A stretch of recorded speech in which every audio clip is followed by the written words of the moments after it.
Good morning or good afternoon or good evening, wherever you are. This is Open Water Monday with two fine gentlemen.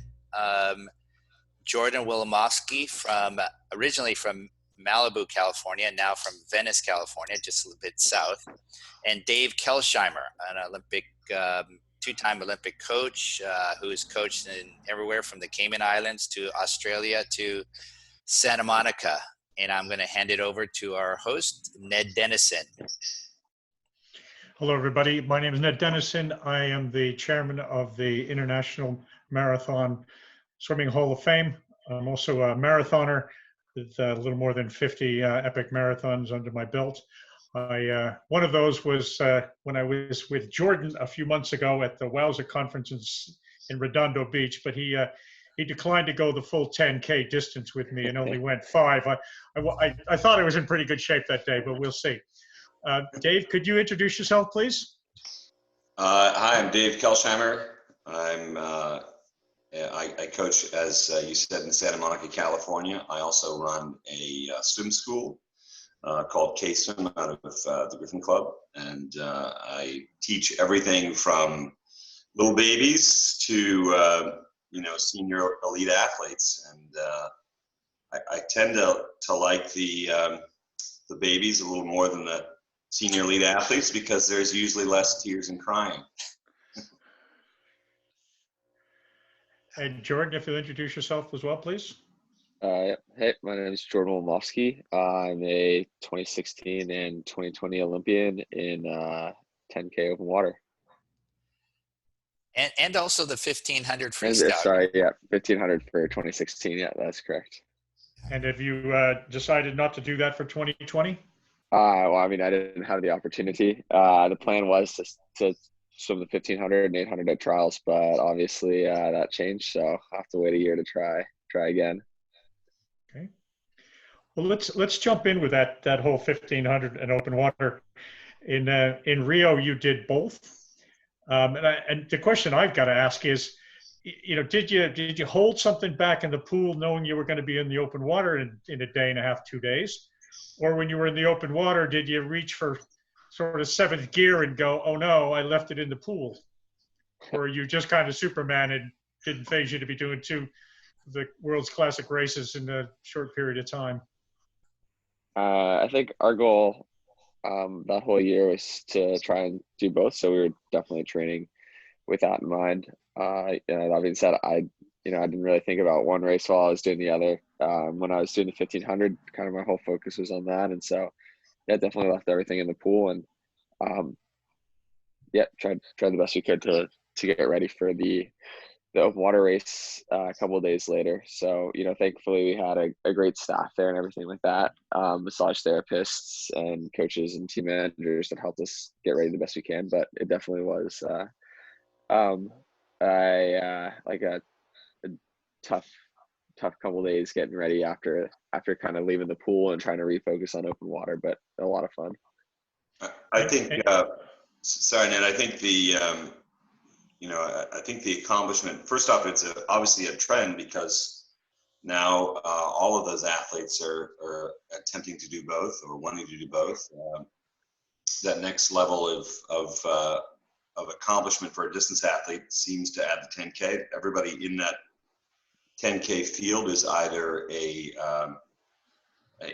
with the exception of two, they're all world championship Olympic finalist pool distance swimmers. They're all doing it, and they're extremely accomplished. So I think that was a trend that he was on pretty early. But having said that, more importantly, 4 times between April and the Olympic Games, Jordan swam best times in the 1500, and including both the prelims and the finals of the 1500. Every Olympic cycle except for 2008, when the suits sort of played a bit with the statistics and the performances, the game-to-game average is less than 20% of the swimmers who go to the Olympic Games swim their best time. So for Jordan and actually the rest of the USA team to do as well as they did and swim as many lifetime bests is pretty impressive. So certainly going from that to one of the more aggressive and frankly poorly policed and officiated races that I've seen in Rio. I think he did extremely well, and I was very, very proud of those efforts. And I think it's something that for the rest of his life he should be very proud of that campaign and of his results. Steve, you wanted to ask a question about the times? Yeah, Dave and/or Jordan, just to give our listeners a understanding of how fast you're going. You did say he improved 4 times in the 1500 meter freestyle, 30 laps of a 15-meter pool. What is the pace that he's going? What are those times, just to give us an idea of how fast he's going? Well, I mean, obviously under a minute, 59 seconds, essentially 59.0 nothing actually. So 59 flat, call it that. To go 14:45.0 something. That's the time, right? So the target then is to get 58s and better than that. That's the target. So that's per 100, 15 times 100s, holding better than 59 seconds. That's the target, and that's what the guys are doing now that are at that level. There's only ever been one other American faster in that event, and that's Connor Jaeger. So, and Connor was just under 14:40. So he just had a few more 58s in there over the course of 1500 meters. So long course meters, that's what that is, holding 59 flats. And the short course pool, Jordan was in a race at NC2As with 3 or 4 other guys that also went faster than the American record. I think obviously Clark Smith won that race, but it was 14. All the guys were 14:23 or faster. So that's Holland.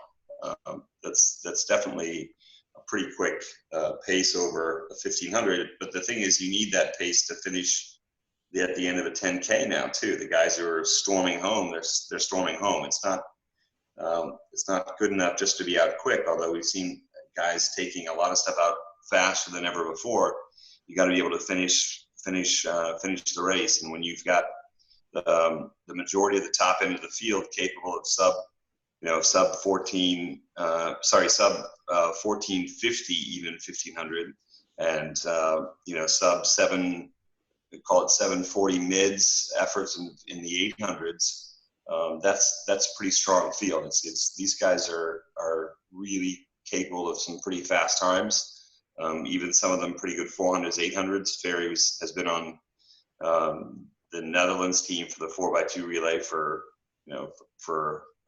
a lot of past championships, world championships, and these guys can swim, so that's pretty quick. Yeah, it sounds it. I mean, the times that you're saying, when I'm walking up and down the pool at a fairly rapid pace, I'm barely keeping up with those guys.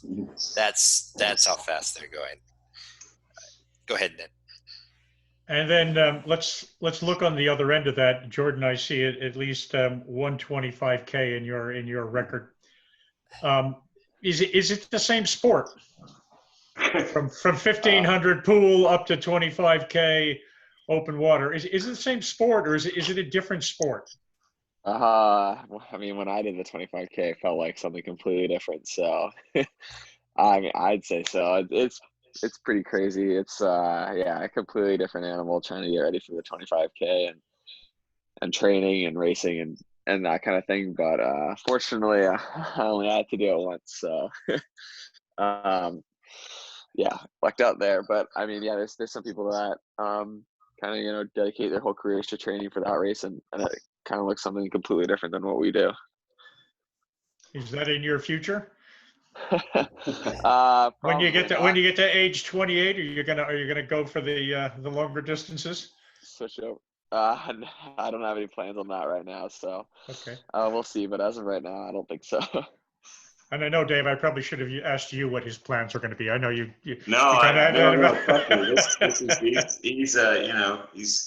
he's going to be 26 here in in a couple of weeks. So he's definitely a grown man with his plans. I just help him manage the swimming part of that plan, and in this case, the campaign again for the next Olympics, his first ever open water event. I've heard him say in the past that it really wasn't his choice, but that may have been more the guys we had training with us from Australia than me, although I probably had a lot to do with it, and it was definitely not the most ideal first national outing in that. We did a couple of local races. You can actually ask him about his first experiences in open water.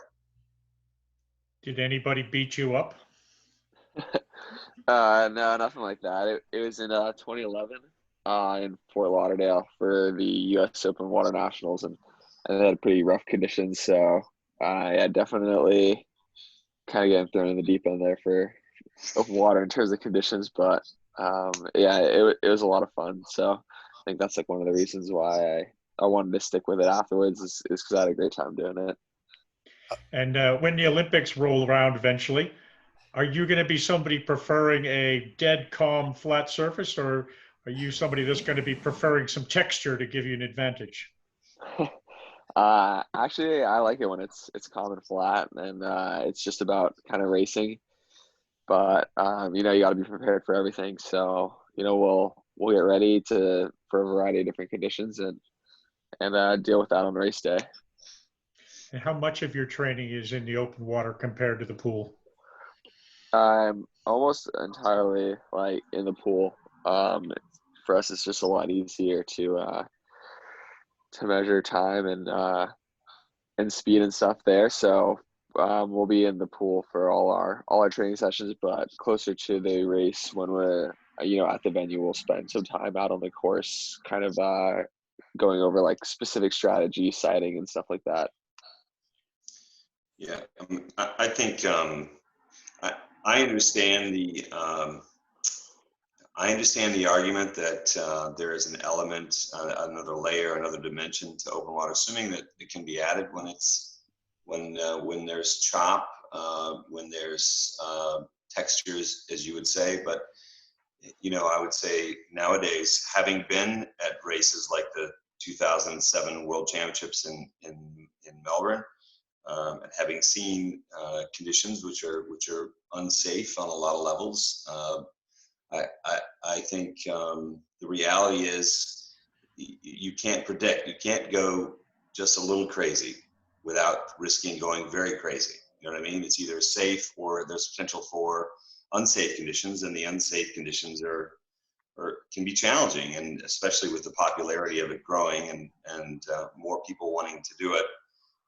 For me personally, I would like to see us be an aquatic version of the marathon. You wouldn't have people throwing chairs into the middle of a marathon course just so people had to jump over them or around them in order to finish the race. You wouldn't want conditions where people could elbow another competitor in the ribs going around a corner as just part of the race, right? So for me, I think that's just my view on it. I prefer, and I think it's a better direction for us as a sport,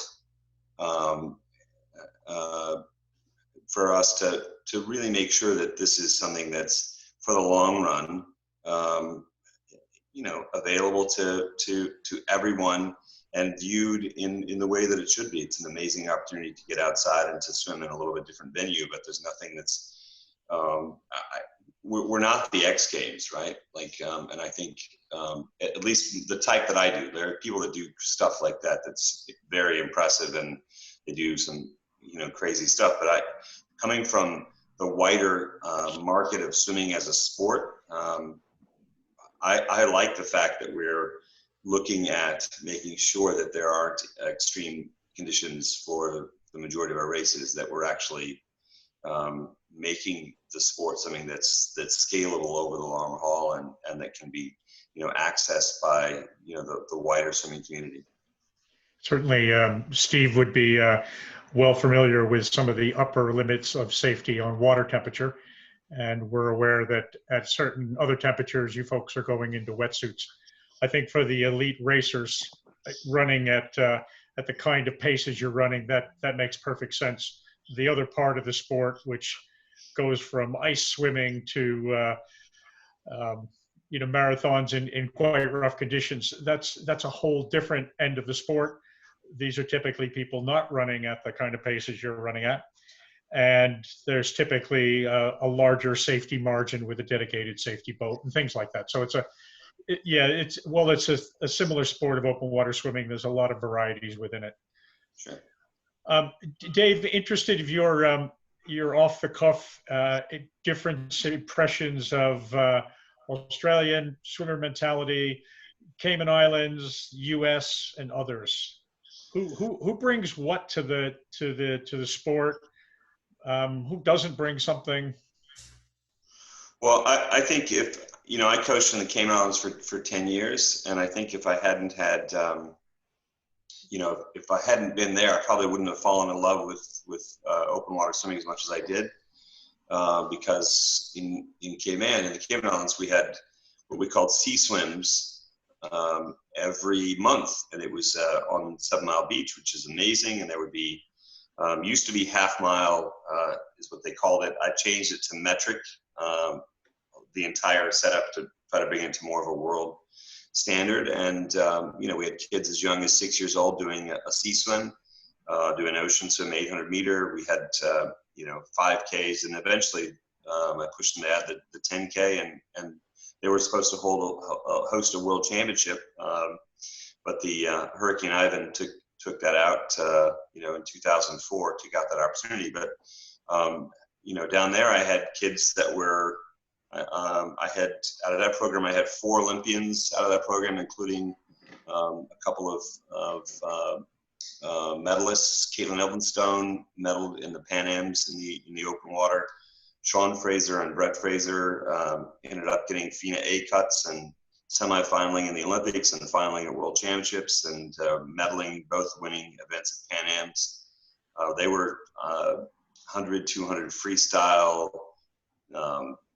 when he started out 200 butterfly. But they came from that background of swimming in the ocean and doing the ocean swims. Sean even did an open water world championships when he was very young.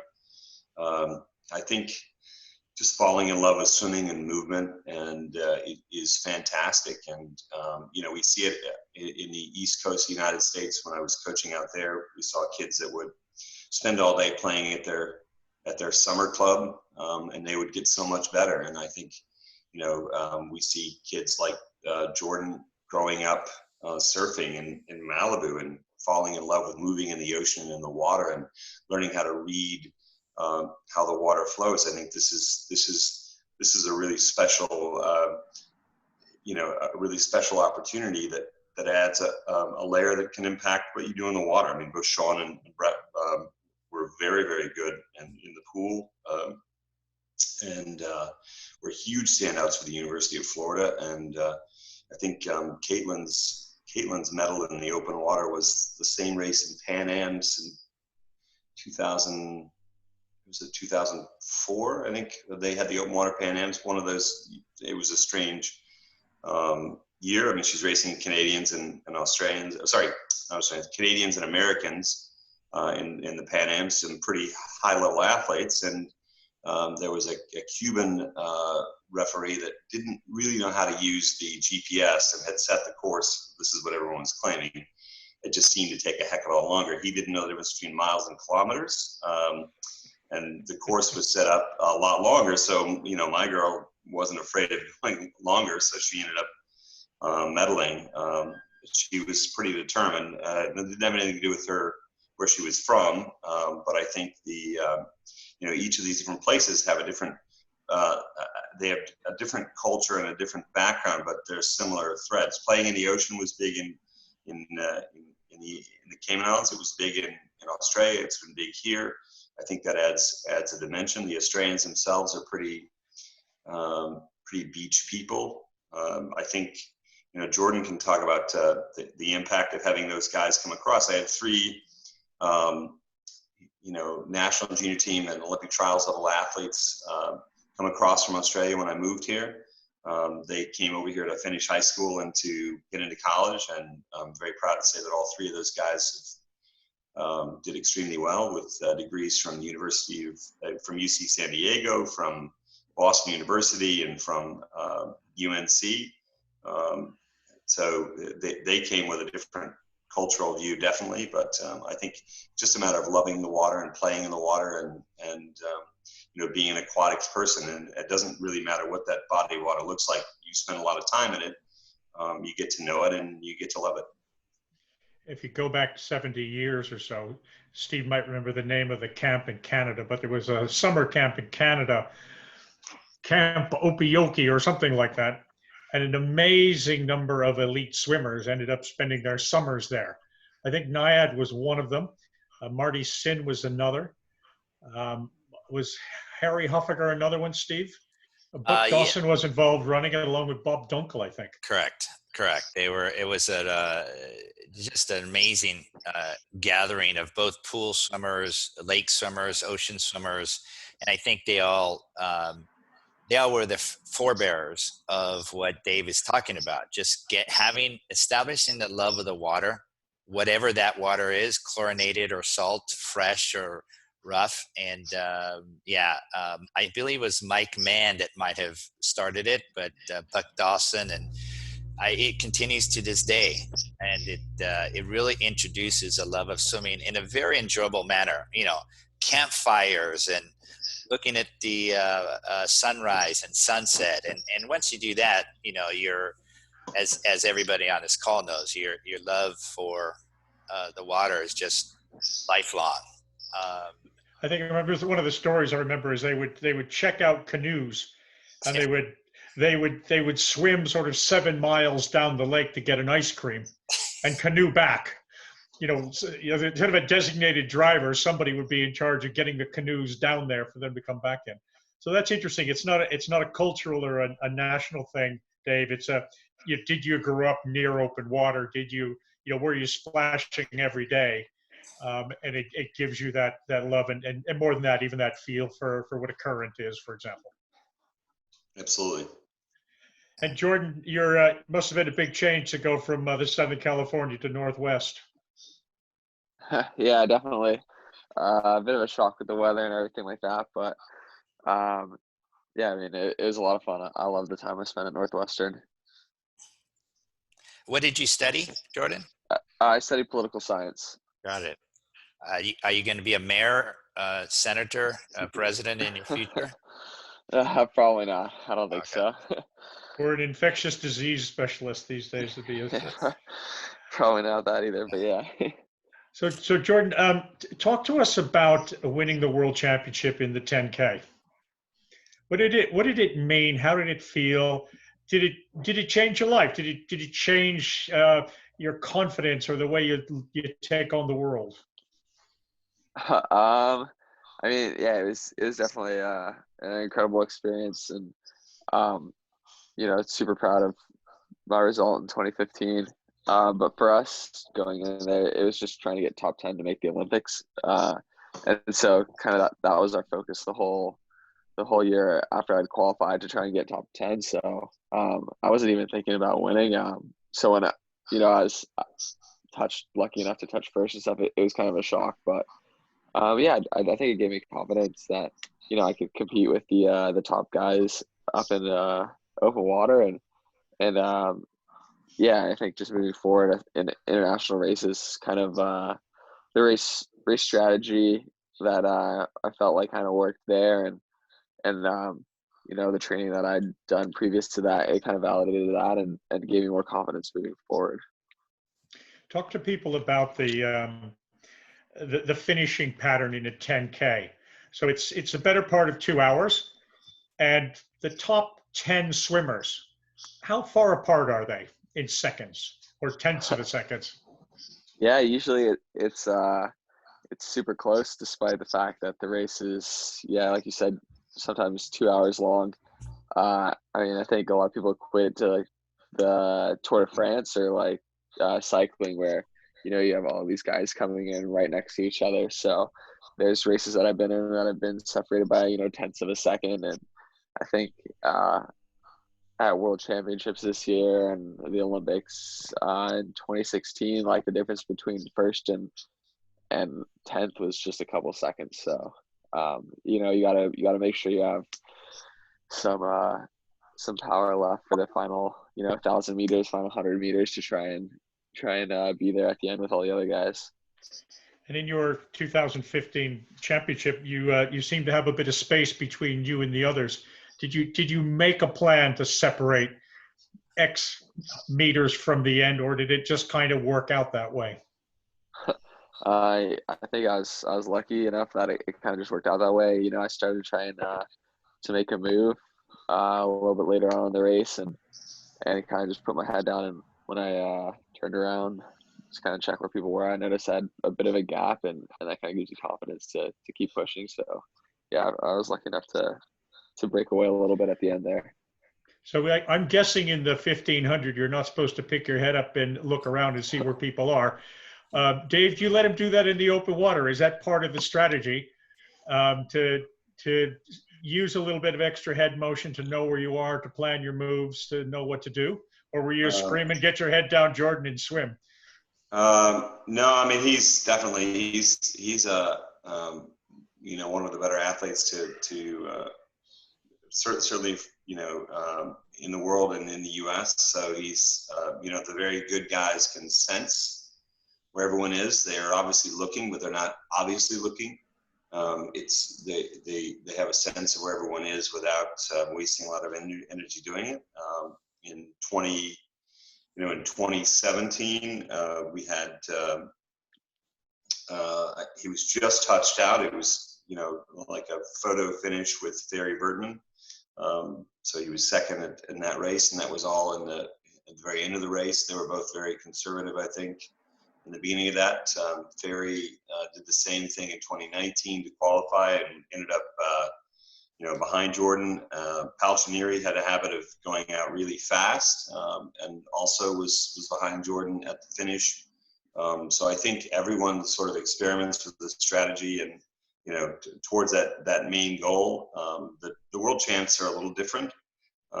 Probably, you know, leading up to the Olympics, they're different because your goal is to qualify. So it's not the same kind of race. You want to make sure that you're comfortably in the top 10, even if that's an uncomfortable process. You want to make sure you're in that zone, and you really aren't focused on much else other than,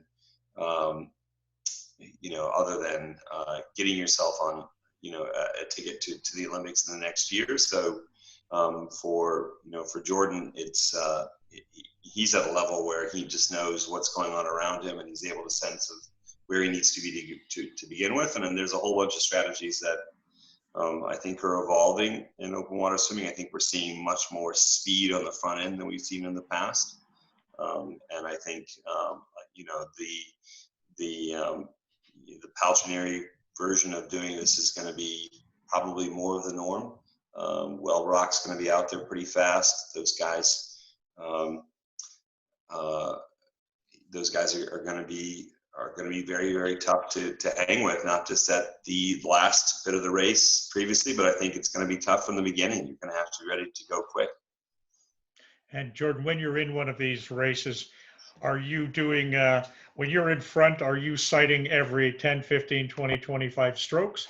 When you're next to somebody and doing a bit of drafting, are you not sighting at all? You're relying on them? What's your pattern on sighting?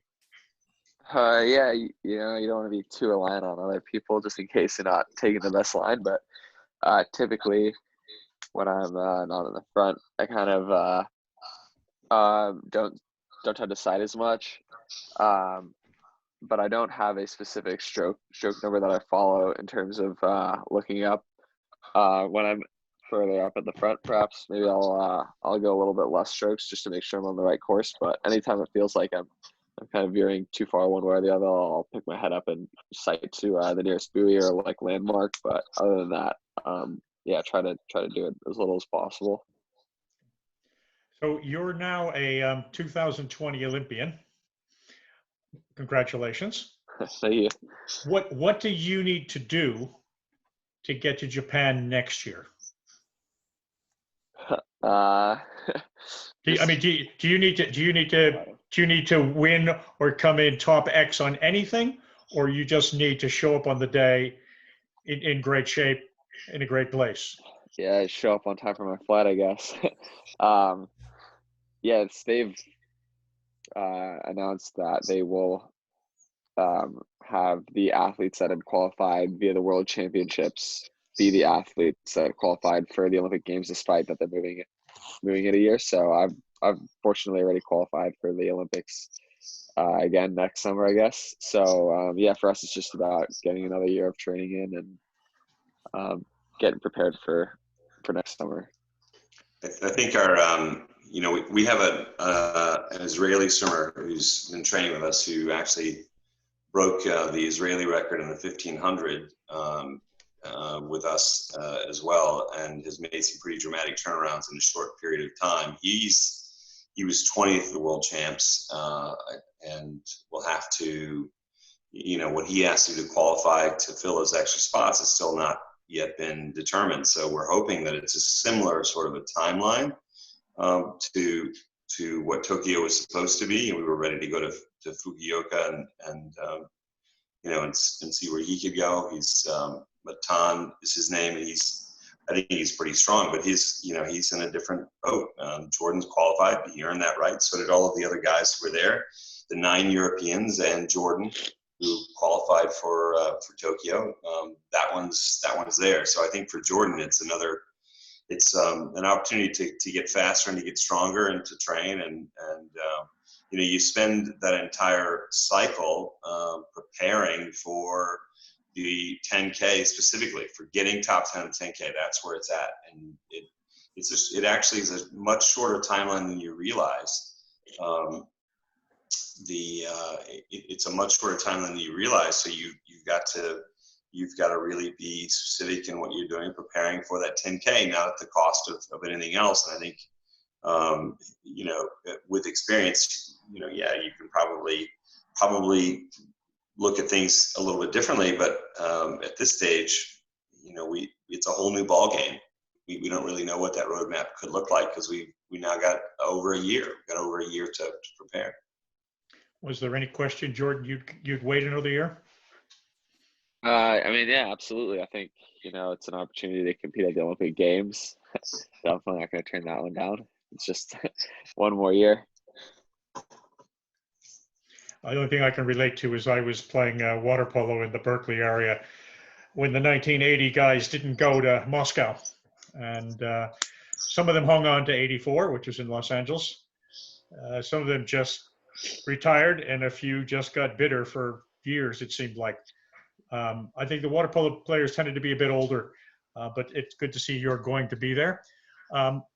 Any tricks, Dave, to create a sense of urgency or challenge in this next year that either you've discussed with Jordan or you haven't told him about yet?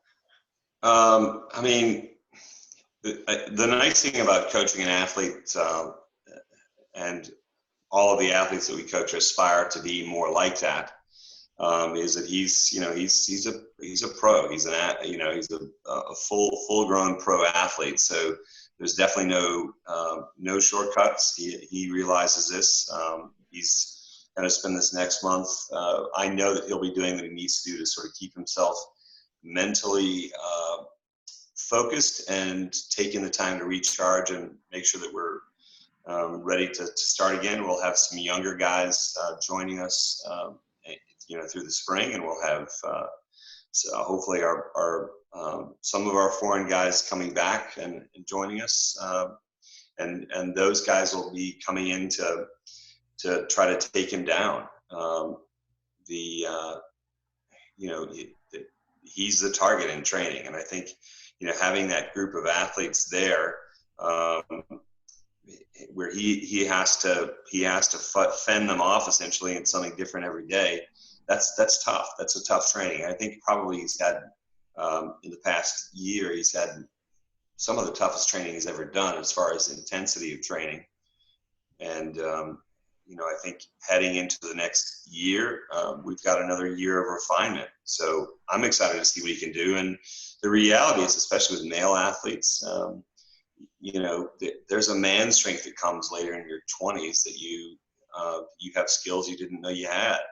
And if I compare distance, swimming, and running, those guys are older. And even the shorter races, like I've heard track friends of mine talk about, you don't even really mature until you're 30 as a track athlete. I don't think that's any different in swimming. I think it's just it can be so mentally taxing and practically taxing, because you got to be able to, pay your rent and pay for food and be able to sustain a living.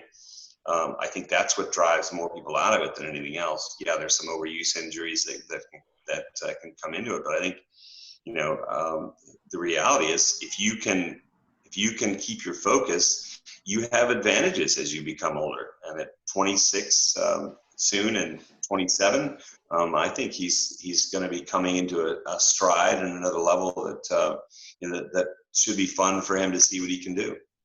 So I'm 62 now, Dave. Am I going to get a bump at 65? Ooh. Don't lie to me now. Don't lie to me, Coach. The couple guys I've spoken to, and I've done some masters clinics, and that you have to remember that they look at things differently. It's like, so their aging up for them is actually an advantage, right? Like, so you coach age group kids, and when they're 12 turning 13, that's tough. It's a tough age up. But when master swimmers age up, when you go to the next age group, you're now racing guys that are, older, significantly older, right? So 65 to 69, that's the age group. You're the young puppy in that group. So yes, I guess you will get a bump up in a practical sense. Everything else, you don't look like you're 65 or even 62 or even 55. So I think you're obviously living a healthier life. In most of my events, there's very few people over the age of 50, so I got a different kind of competition.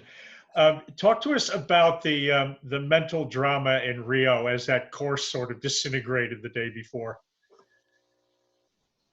How did you guys deal with it?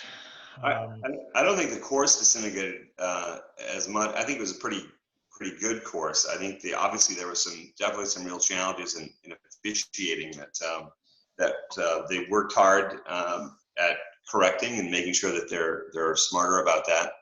It was, there were some challenges in maintaining a consistent level of officiating. I think that's probably that's the biggest part of it. And to their credit, I've seen them do a better job of managing that in most races. It's a very tough thing to do. I think that more than anything else was difficult, at least from my perspective, from where I could see. It is an interesting one that when you look at things like American football, you go, well, okay, it's a contact sport. Rugby, it's a contact sport. And then you get to the different kinds of sports like basketball, even baseball, and open water swimming. There's a physical element in it, which is different, and it's subtle and it's hard to referee. Was it a foul as the man drove to the basket? Was it an offensive foul? Was it a defensive foul? Those are hard calls. Yeah, I think everywhere but in the finish shoot, they actually probably have struggled with that a little bit more, because that's where you're driving, to the basket, as you might say. But all of the other stuff, it's very, very, for me, it's simple, right? If it's allowed in running, then that's the bar that we should have. You wouldn't be watching the Boston Marathon and have somebody, get half a mile from the finish and punch somebody as they go around a corner. You wouldn't do that. You just wouldn't do that. That's not racing. That's something else. And I think as long as we keep that standard there, at least for me personally, that's what I'd like to see us do. Let's think about this as, would this be tolerated in basketball? I mean, I like that. I hadn't heard that analogy before. It's very, very similar. Yeah, you're gonna inadvertently you're gonna have some contact, but let's be on that. Let's call a foul, and let's. Yeah, I think the difference between a subtle hip and a clothesline is pretty obvious in basketball, but there's a lot of subtle hip in basketball.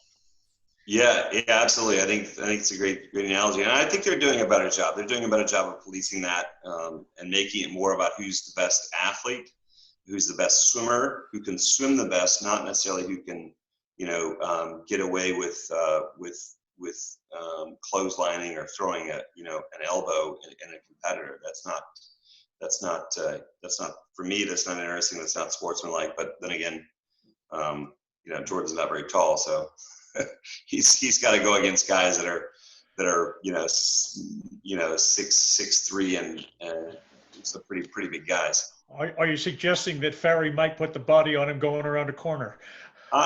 Ferry's pretty good. In fairness, I haven't seen Ferry be. Ferry's. I have a lot of respect for Ferry and his competition. Jordan may have a different perspective in the water, but I think Ferry is not. He's not one of those guys that I would see as being. He's smart. He's super smart, and he's sly, but he's not. He's not dirty. Hey, Jordan, how are you staying in shape during this lockdown? Do you have a swimming pool and a big bungee cord, or what are you doing?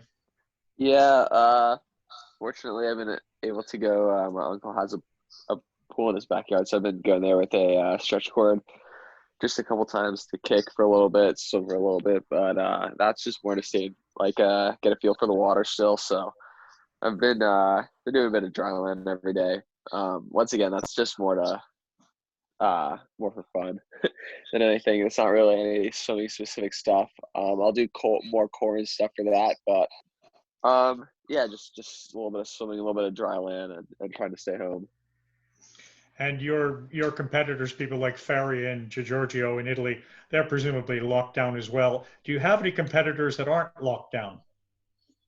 I mean, not that I know of off the top of my head. I know some people have slightly more consistent access to a pool than others, but I think right now everyone is just trying to stay healthy and stay safe, and swimming's not really their top priority. So with the Olympics being moved a year, I don't think it's very urgent that we need to train this exact second. So right now we're kind of taking it easy, and hopefully pools will open up soon and we can get back to training.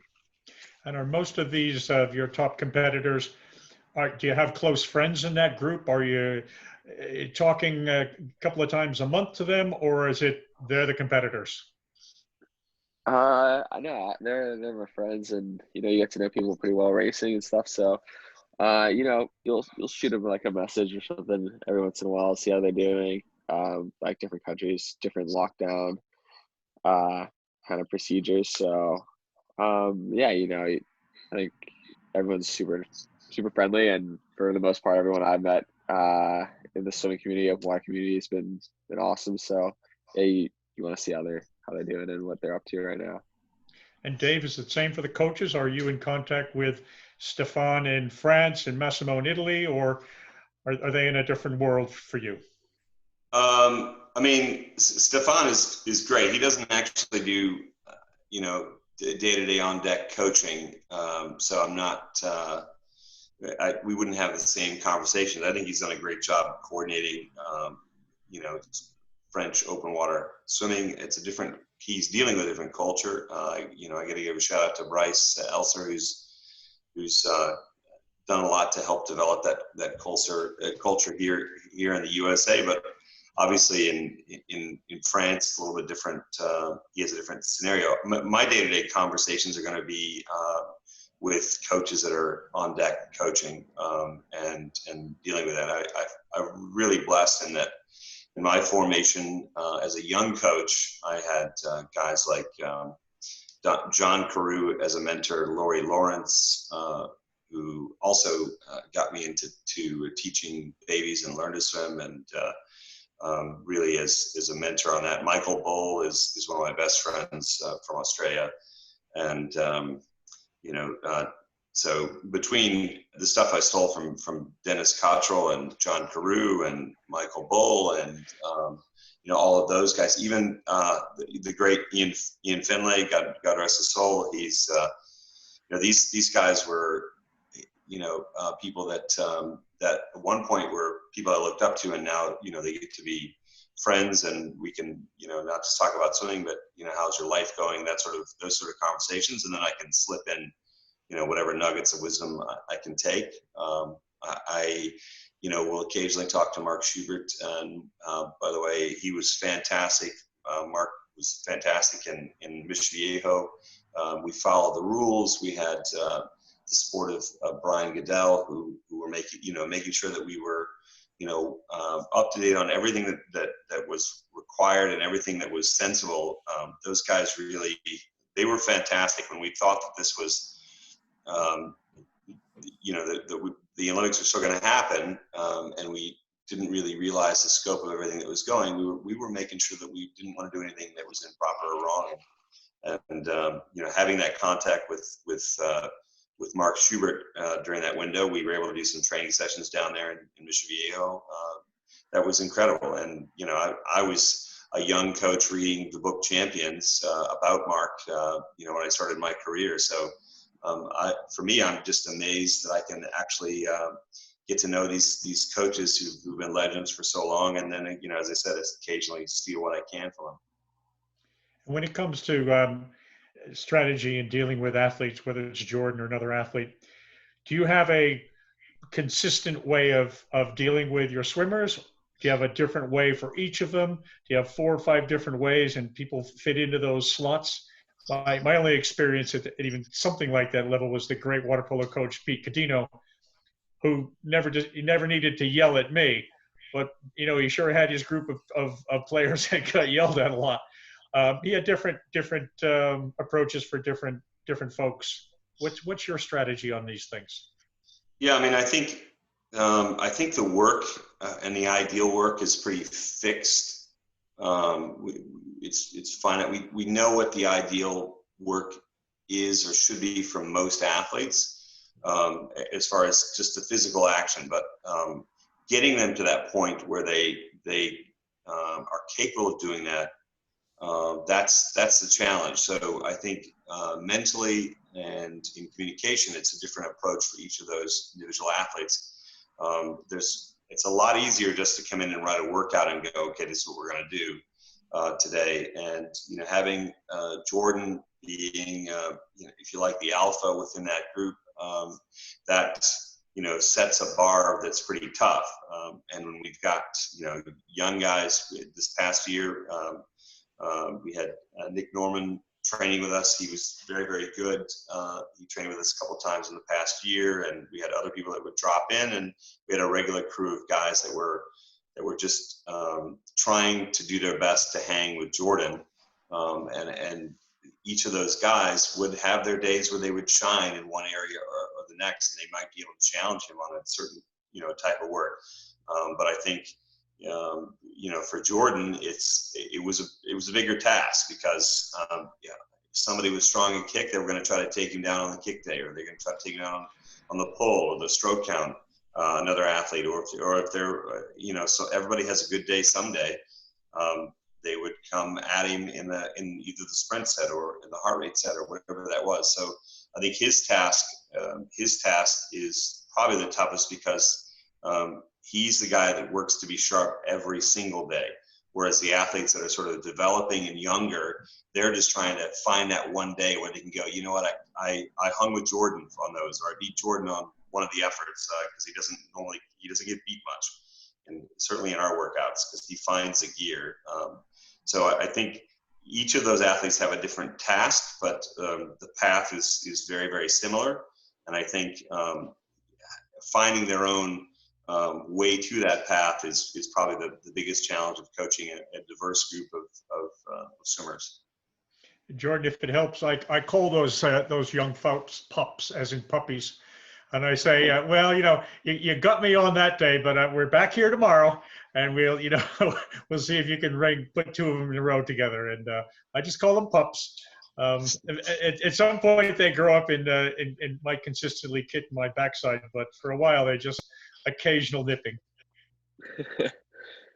Yeah, I mean, it's a lot of fun having a group of guys to train with who, you know, every day are racing and stuff like that. And yeah, it makes tough practices a lot more bearable. And yeah, it's great to be able to, you know, train and race with your buddies. So, Dave, tell us a little bit about the children that you're training to swim as they're being born, as they get to 1 year of age, and as they graduate out of your program at 18 months. I don't think I've ever seen anybody train a baby before. I've read about it and I've seen it on television, but I've never seen it. Well, you know, one of the guys who's very, very good at teaching babies is a Hall of Fame coach, is Laurie Lawrence from Australia, and you know, he had daughters, and I have two daughters. I'm expecting a son here in the next couple of weeks, hopefully, more 2 weeks than less than that, but we connected on that level, and I saw a pretty huge need within our area for coaching and for teaching. You know, we have in Los Angeles, we have a lot of people teaching swim lessons in backyard pools. These backyard pools are not, no one's checking them out. There's no, you know, if you have a backyard pool, there's no health department checking on your water chemistry. There's no one actually making sure that for the teaching side of it, that it's safe to bring babies into this environment or little kids into this environment. We have a lot of people that, you know, maybe they swam, maybe they didn't, maybe that music career didn't happen the way they wanted, maybe the movie career didn't happen the way they wanted, and now well, maybe I'll just do this. I think, you know, for me, I wanted better for my own kids. And that's why I went back to teaching. I started out teaching swimming in high school.